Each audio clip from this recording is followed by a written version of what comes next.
of Delaware. He's a Hillary Clinton supporter. He's a member of the Judiciary Committee. Senator, thanks for joining us. Thank you, Wolf. Great to be with you again. All right, so Donald Trump's campaign has a new ad out there attacking Hillary Clinton over this new renewed, shall we say, email investigation that the FBI is undertaking. Watch this. Decades of lies, cover-ups, and scandal have finally caught up with Hillary Clinton. Hillary Clinton is under FBI investigation again after her emails were found on pervert Anthony Weiner's laptop. Think about that. America's most sensitive secrets, unlawfully sent, received, and exposed by Hillary Clinton, her staff, and Anthony Weiner. Hillary cannot lead a nation while crippled by a criminal investigation. Hillary Clinton, unfit to serve. I'm Donald Trump, and I approve. All right, this Senator, message. a very tough ad indeed. So what's your reaction? My reaction, Wolf, is that that's the sort of aggressive, tough ad that, frankly, will turn off a lot of voters. You see that we've got the closing arguments being made here in the last 5 days all across the country in battleground states. President Obama earlier today made a terrific closing case in Florida about how voters need to focus on the fact that protecting the environment, social justice, equal rights are all on the ballot, even if he's not on the ballot this time. And I think what we've seen in the way this entire campaign has unfolded is that Secretary Clinton was prepared to debate, prepared to campaign, and is prepared to govern. And I frankly think we've seen that Donald Trump didn't really take seriously the idea that he needed to prepare to debate, with disastrous results for him.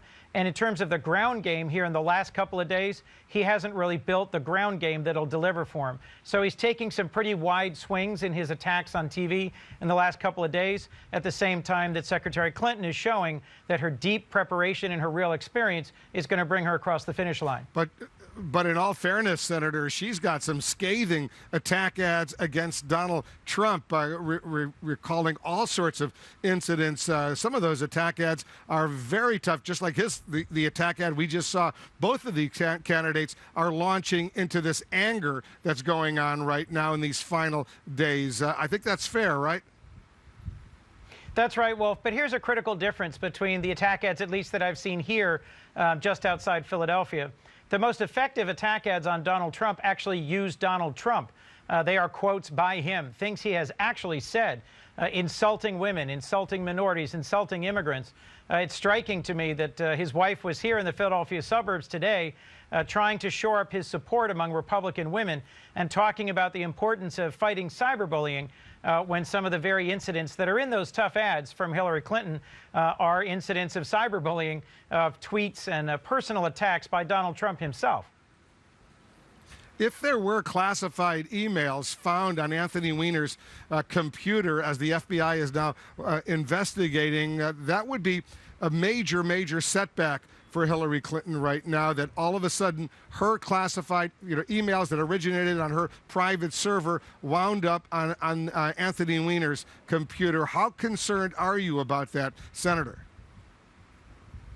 Wolf, I'm not concerned about that because I frankly don't expect to see that result. I think that we are just 5 days away from a national election, and what matters is that voters ought to take a hard look at these two candidates and think about which of them is really prepared to govern and to serve as our president and lead the country. I do think that the average American has heard a great deal about both of the challenges that are being highlighted in their attack ads, and I hope that they will cast votes from a perspective of optimism about what Secretary Clinton as a candidate will bring to the table as our next president, rather than simply the sort of fear and dislike and division that Donald Trump tries to bring to the closing days of this campaign. You're on the Judiciary Committee. Do you have confidence in the FBI investigation and the role being played by the FBI Director James Comey right now? Well, Wolf, frankly, I'm troubled by reports that the FBI director correctly followed longstanding DOJ procedure and FBI policy and did not publicly comment on some investigations earlier this summer, investigations into Donald Trump's former campaign manager or into Donald Trump's campaign or into Russian hacking, because he was concerned that those comments might influence the election. Why he didn't continue that policy, why he sent this recent letter, frankly, is beyond me, and it's my hope that the FBI and its current director will return to their previous practice of avoiding comments when there really are no underlying facts that have been uncovered yet. If you parse Secretary Comey's letter, it's clear that he didn't know what these emails were, what they might contain, whether they were even relevant. So I do question why this particular release was timed this way. But I frankly hope that in the country as a whole, folks will make their best decision and come out to vote. Vote with some optimism that Secretary Clinton really is the better qualified and better prepared candidate to lead our country.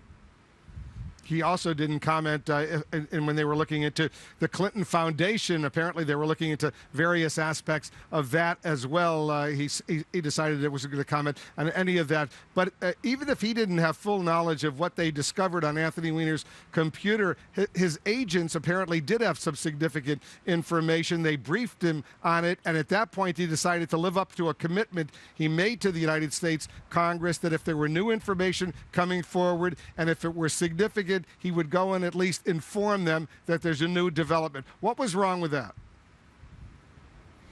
Well, Wolf, I understand that in ongoing investigations, it is typically the case that the FBI director does not make comments that will be publicly released and affect the election. It was entirely predictable that in this case, for him to send a letter to 8 different Republican chairmen of committees in both the House and Senate, that would be released. I am that letter was also sent confident to even the that ranking, this will not. The letter was also, Senator, sent to the ranking Democrats on all those committees as well, not just the chairman. That's right. That's right.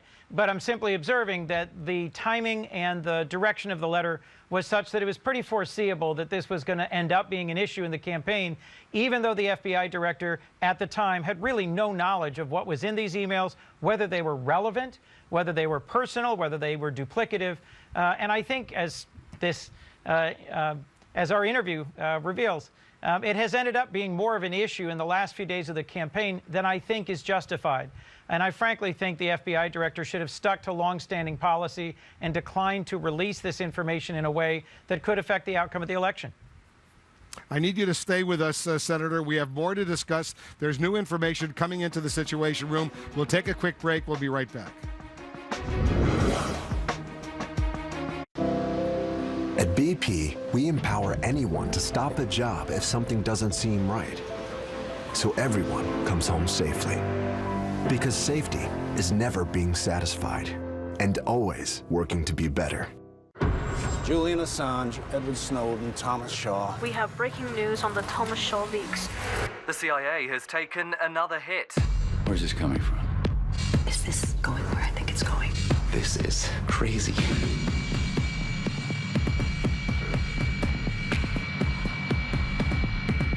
So you tell me, which side are you on? Berlin Station, Sundays on Epix, or anytime on demand and on the Epix app. People have got to know whether or not their president's a crook. Bad news for Hillary Clinton. The FBI director agrees. Clinton has faced numerous criminal investigations and been called extremely careless by the FBI. Now, a new bombshell. The FBI unexpectedly reopened its criminal investigation of Hillary Clinton's private email servers. How can we elect someone who's under FBI investigation? Future 45 is responsible for the content of this advertising.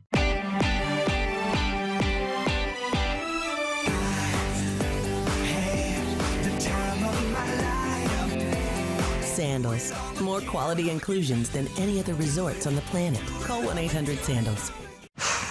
My insurance rates are probably going to double. But, Dad, you've got... Allstate. With accident forgiveness, they guarantee your rates won't go up just because of an accident. Smart kid. Indeed. It's good to be in good hands.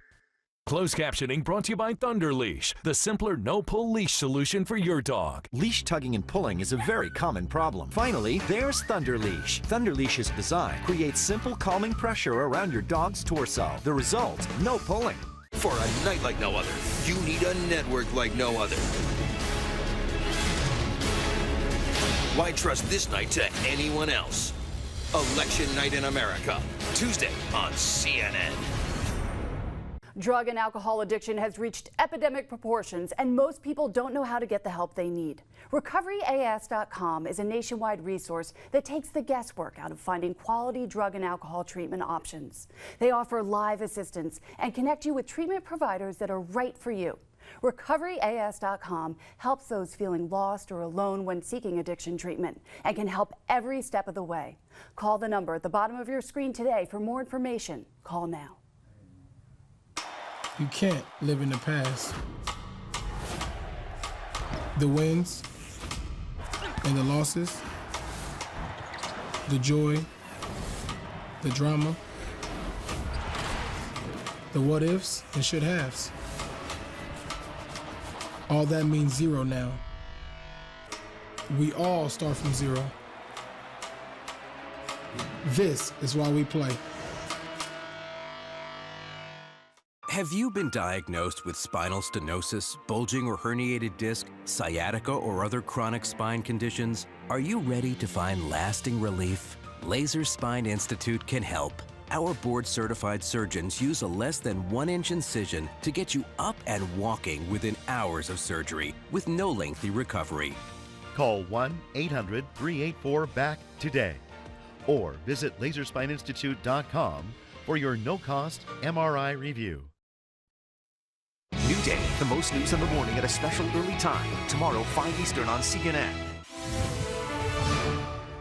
A fierce fight tonight for North Carolina, the battleground state that could decide Tuesday's election. Both Donald Trump and Hillary Clinton are holding rallies there tonight that are about to get underway. And Trump is continuing to hammer Hillary Clinton on the FBI's announcement that it's now reviewing the case of her private email server. We're back with a Clinton supporter, Democratic Senator Chris Coons of Delaware. Senator, I spoke to House Oversight Committee Chairman Jason Chaffetz in the last hour. He says he's promising 2 years of investigations. He has enough material for 2 years of investigations into Hillary Clinton and her email server and other issues if she wins the presidency. What do you say to that? Wolf, I frankly say that gravely concerns me that Republicans are not preparing to find a way for us to work together and to govern in a way that will solve America's problems. The idea of 2 years of investigations of this email issue strikes me as frankly a distraction from the challenges that face us, and that we ought to be able to come together across our partisan differences to deal with our economy, to help grow decent middle-class jobs in manufacturing and through infrastructure, to confront the threat of ISIS and the challenges that we face in security overseas. Secretary Clinton has faced so many investigations that at the end of the day ultimately proved to be without foundation. I'll give one example. I serve on the Foreign Relations Committee. The tragic incidents of Benghazi were the subject of, I think, 12 or 13 hearings, mostly over in the House, but in the House and the Senate. And although it's clear that there were some mistakes made in terms of the response within the State Department, none of them ultimately proved any connection between Secretary Clinton and the tragic events in Benghazi in a way that produced substantive outcomes. Yet it was a huge distraction for the Congress. And so to hear from Congressman Chaffetz that he's already preparing for investigations in the next Congress suggests to me that while Secretary Clinton is serious about governing and solving our problems, many Republican leaders are just not. If Hillary Clinton wins the presidency, what impact could these investigations in the House and the Senate potentially have on her presidency and her ability to govern? Well, they could be a real distraction. They could be a source of ongoing partisan difference. And if that becomes the only thing that gets coverage in the news and that the average American knows about what we're doing in Washington, Wolf, I'll suggest that the approval rating of Congress will simply continue to go down. What I hear from folks here in Delaware all the time is they want us to work across the aisle. They want us to solve the real problems facing our country. Our recovery is steadily picking up. The private sector is creating more jobs. We've got opportunities both here at home and around the world if we would come together to make our country stronger and to make our country a better leader in the world. But if we just simply go at each other with partisan division from the very moment the next president is inaugurated, I'm not optimistic that we'll do what we're asked to do by the American people. Senator Coons, thanks so much for joining us. Thank you, Wolf. Just ahead.